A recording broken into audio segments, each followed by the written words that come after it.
To get started this morning, I want you to think about one of the last conflicts that you had in any of your relationships. Could be an argument that you had with a parent or a guardian. Could be something that your friend did that kind of ruined the friendship. Could be an issue that you had with a teacher or a coach. Maybe even a significant other. It was a boyfriend or a girlfriend who ruined that relationship, and on down the list. Whatever it was, everyone in this room has had experiences with conflict because, quite frankly, conflict is inevitable in life. Whenever you have two people who are in any kind of relationship, any kind of friendship, parents, whatever, there is eventually going to be some conflict. Someone's gonna get their feelings hurt, someone's gonna get offended, someone's gonna feel left out, someone will make a bad decision, either unintentionally or intentionally, and will treat the other person wrongly. There's not many guarantees that I feel like I can make you about life because life is just really unpredictable. But one guarantee that I feel pretty confident about is that we are all going to have conflict in all of our relationships. Because no human being is perfect. Nobody's gonna be able to read your mind every time and know exactly what you want them to do or exactly what you want them to say in every moment. Even the people who are closest to us, the people who we think highly of, whatever that is for you, parents, leaders, mentors, teachers, pastors, whatever, it doesn't matter. We are going to have conflict in all those relationships because people mess up, things go wrong, things get miscommunicated, and on down the list. And that's why I would argue that in life, conflict is inevitable, meaning it's for sure going to happen. And here's what's a little scary about that, is that how we handle conflict is going to determine how our relationships go. How we handle conflict is gonna determine how our relationships go, because it's really easy to have good relationships when you don't have any problems or when you don't have any challenges. When our friends are being great friends, you never have to think about how to solve conflict. When our parents are easy to get along with and they let us do what we want, it's really easy to engage in that relationship and to be grateful and to not cause any problems. When teachers and coaches are fair and encouraging, it's really easy to show respect. But when any of those people start to mistreat us in any way, we feel like they're not being fair, we feel like they're not being honest, we feel like they're not being good to us, that's when things change. That's when we get offended, we are hurt by something. Whenever people start acting differently and the relationship basically no longer feels safe or it no longer feels easy, well, that's when conflict is present. And the way that we handle those conflicts is gonna determine how our relationships go. Which is why we've been studying the life of Jacob to kick off the new year, because in many ways, Jacob's life is defined by conflict. Over the past 2 weeks, we've looked at Jacob's conflict with both his parents and their expectations of him and how he had to navigate that. Last week, we looked at Jacob's conflict with his brother Esau and the way that Jacob cheated Esau out of his inheritance. And if you followed the narrative chronologically through Genesis, we're told that after Jacob stole from his brother, that Esau was so upset that he wanted to kill Jacob. You've probably been upset at a sibling before. Hopefully that it's never gotten that far. Esau actually wanted to kill his brother, so as a result, Jacob runs away and he goes on a journey to find a wife. Seems like a weird way to fix the problem. That's actually a great illustration, by the way, of a red flag in someone. I'm specifically thinking boyfriend, girlfriend here. When you find someone who doesn't have any good relationships, they don't get along with their parents, they don't get along with their siblings, they don't really have any friends, that is something to pay attention to. I'm not saying that those can't be good people, and I'm not saying that a relationship, like a romantic relationship with them, could never work. I am suggesting that when you are considering who to give your heart to, that it's important that we pay attention to the way those people handle their relationships, because it could be an indicator of how they're gonna handle ours. That's food for thought. That's not actually the point of the sermon.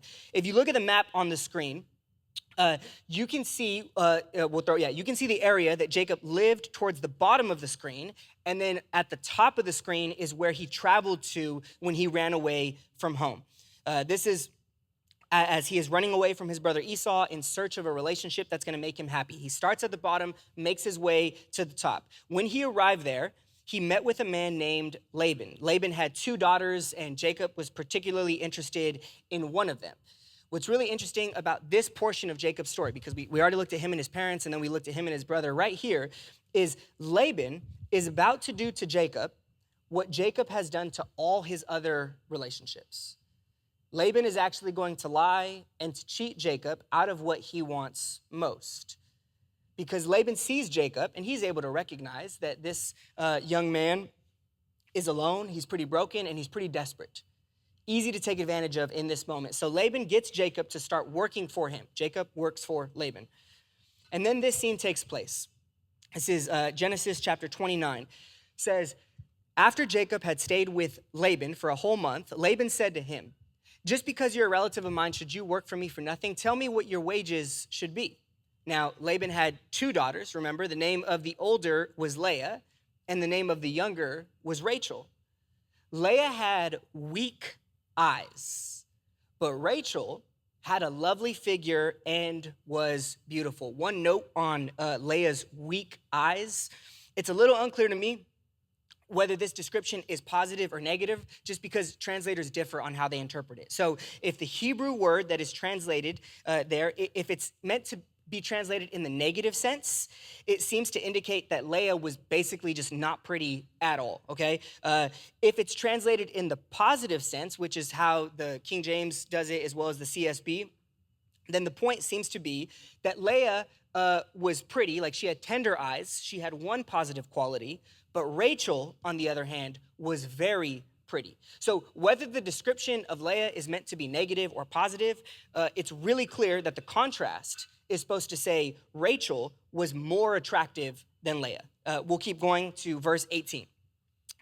Jacob was in love with Rachel, and he said, I'll work for you 7 years in return for your younger daughter, Rachel. Laban said, it's better that I give her to you than to some other man. Stay here with me. So Jacob served 7 years to get Rachel, but they seemed like only a few days to him because of his love for her. Kind of sounds romantic at first. Jacob working for years to get the woman of his dreams. But remember, Jacob isn't the only character in the story anymore. Laban is present, and Laban has an agenda. If you were to keep on reading the narrative, I'm actually not going to do it because there's some like PG-13 elements there. Jacob works for Laban for 7 years, and then Laban hosts a wedding for Jacob because the agreement was, I will give you my daughter in marriage. But instead of presenting his daughter Rachel, he actually presents his daughter Leah. Instead of presenting the younger daughter, Rachel, he presents his older daughter, Leah. And here's the scene. Chapter 29, verse 25. So Jacob said to Laban, what is this you have done to me?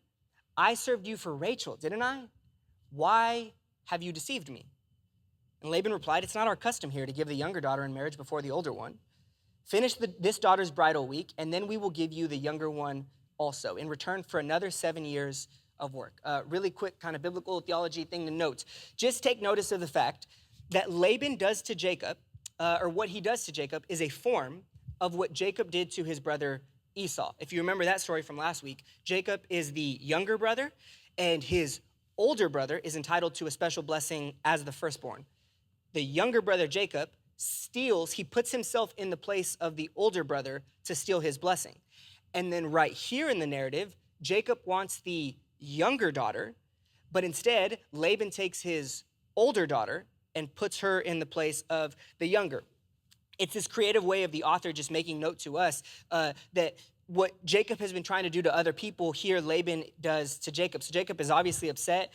Him and Laban make another deal where Jacob has to work for Laban for another 7 years. But in return for that, Laban says, I'll give you my other daughter as well, which is weird, but I don't have time to explain the cultural setting there. So I'm going to just move on.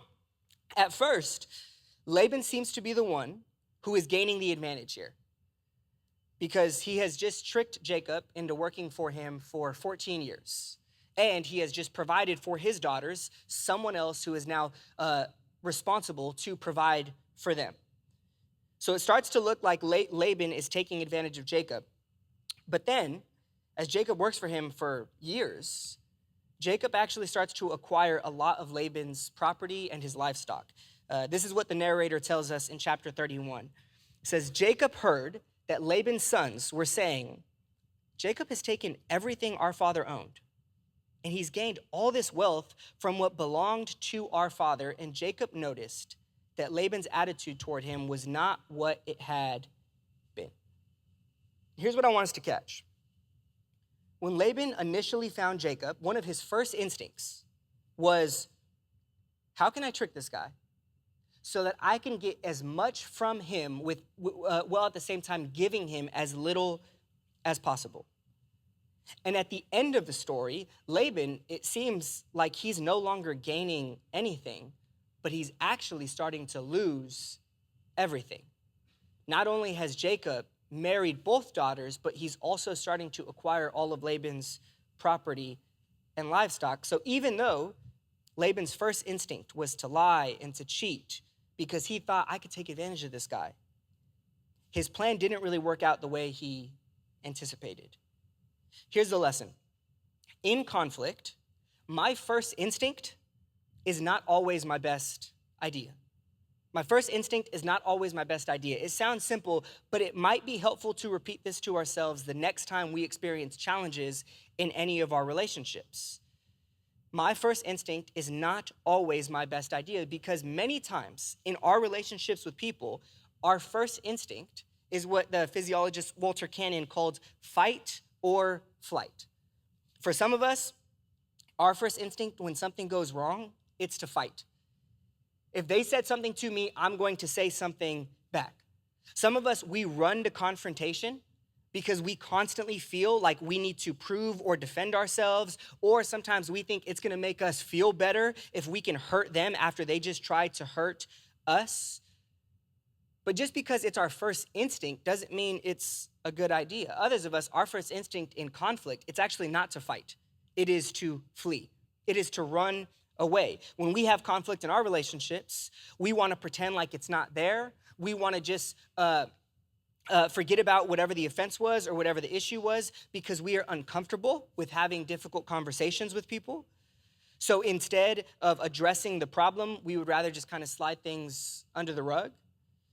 Regardless of what our first instinct is, my point is that we should not handle conflict according to how we feel in our moment of pain or frustration. Just because something feels scary or uncomfortable doesn't mean we should run away from it. And just because we are upset doesn't mean that it is right to lash out on other people.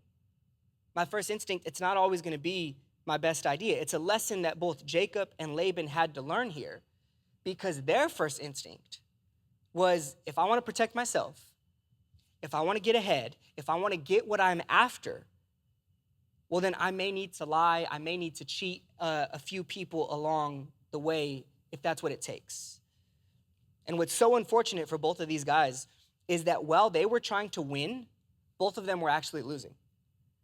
Laban looked at Jacob and he thought to himself, I can get this guy to work 14 years from me. And then Jacob looked at Laban and thought, I can get a wife and property from this guy. And if you read their story, particularly from chapters 29 of Genesis through chapter 31, it's basically this back and forth of Laban taking stuff from Jacob and then Jacob taking stuff from Laban. And they each treat this conflict like it's a competition, which brings me to my next idea. We'll throw it on the screen. When I treat conflict like a competition, no one wins. When I treat conflict like a competition, no one wins. Look at how Jacob and Laban's relationship ends, okay? This is towards the end of chapter 31. This is from their final scene together. Chapter 31, verse 51. It says, see this pile of stones that Laban continued, and right before this, Laban kind of makes a little altar out of stones. He says, see this pile of stones and see this monument that I've set up between us. They stand between us as a witness of our vows.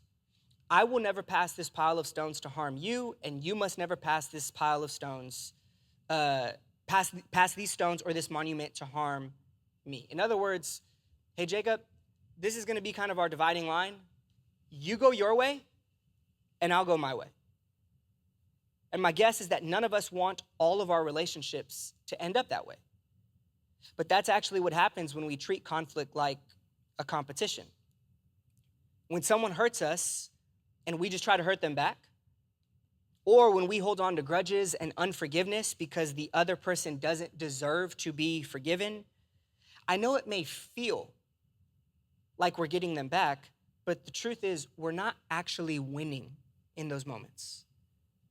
Because the goal in life, we know this, it's not to win fights or arguments. The goal in life is to love God and to love people. And some of us in this room, we have been hurt, like really hurt, and that is 100% real.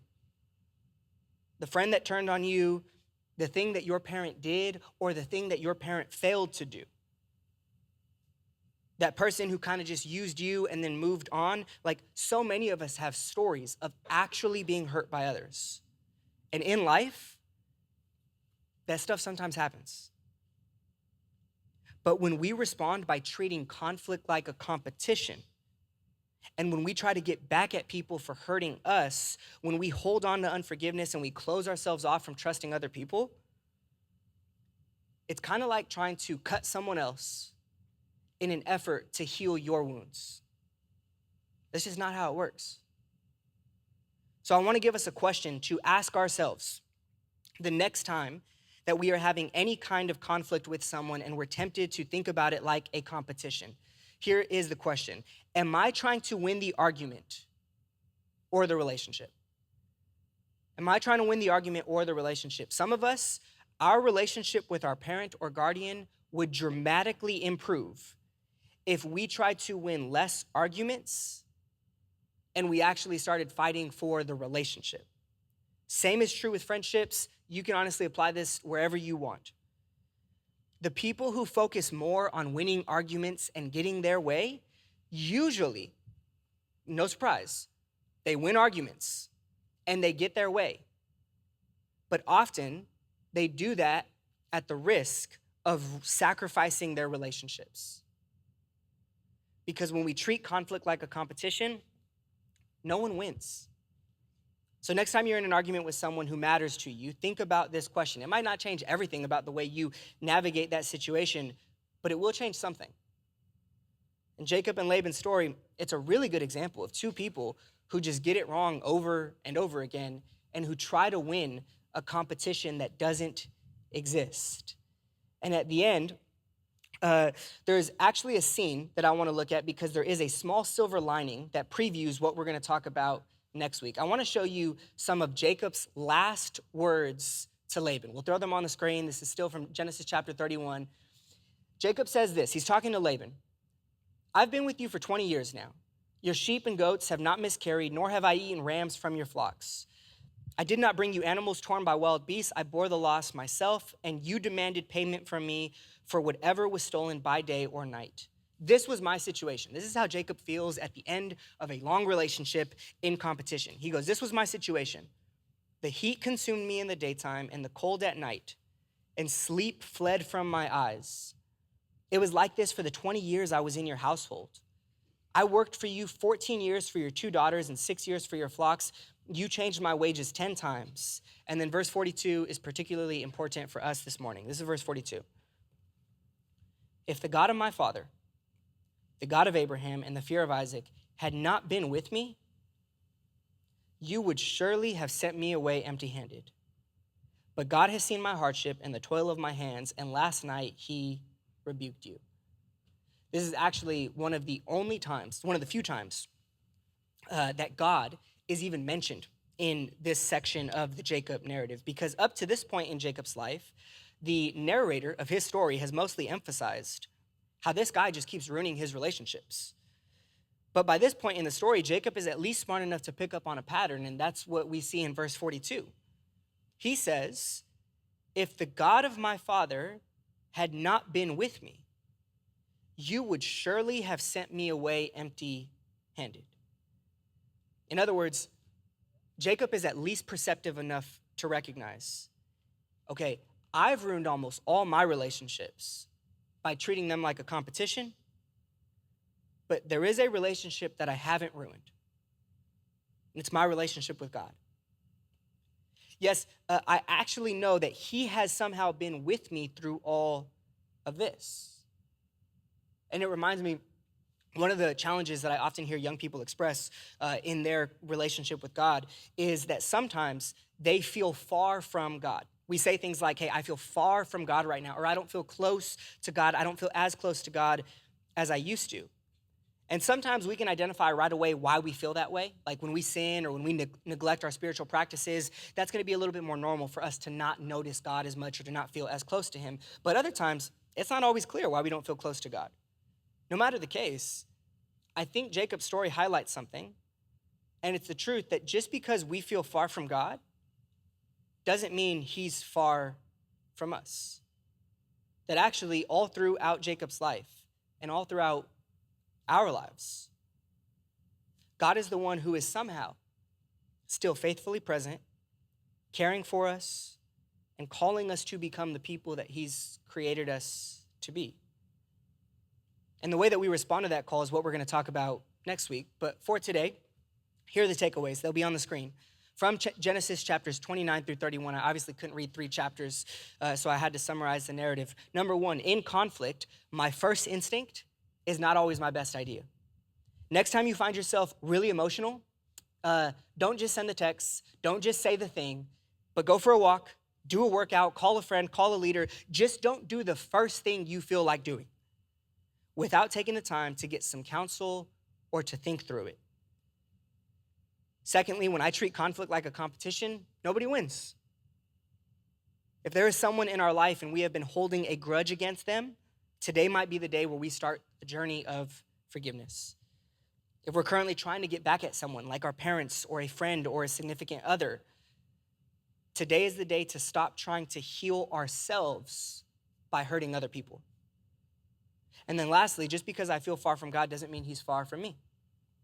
As a matter of fact, I think you can make the case that in order to get better at our relationships, point number 3 might be the most important, because God is going to be the one who gives us the best example of what it looks like to actually restore relationships when they're broken.